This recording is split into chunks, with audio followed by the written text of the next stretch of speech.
এখানে যা দেখতেছেন তার চেয়ে আরো খারাপ অবস্থা, আরো খারাপ অবস্থা অন্য জায়গায় যেই সব জায়গায় স্পিড বোট নাই, কোনো কিছুই নাই ওখানে যাওয়ার মতো তাদের দেখার মতো কেউ নাই।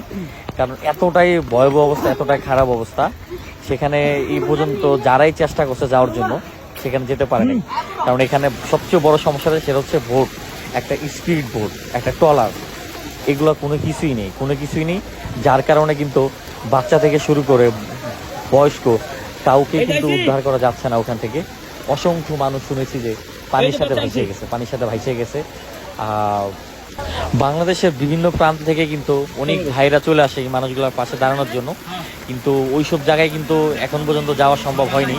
কারণ স্পিড বোট ট্রলার কোনো কিছুই নেই, কারণ 31 বছরের ভিতরে এরকম ঘটনা কিন্তু এখানে ঘটে নাই। তাই এখানে মানুষ কিন্তু স্পিড বোট ট্রলার এগুলা ইউজ করে নাই।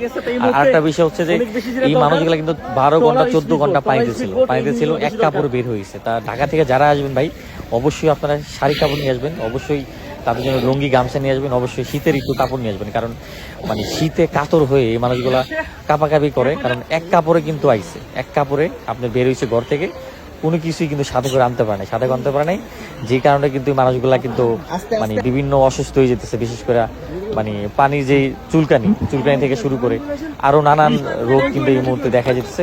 তা প্রচুর ঠান্ডা লাগে তাদের, শীতে একবারে কাঁপানি হয়ে যায়, কারণ 10-12 ঘন্টা মানে থাকাটা অসম্ভব।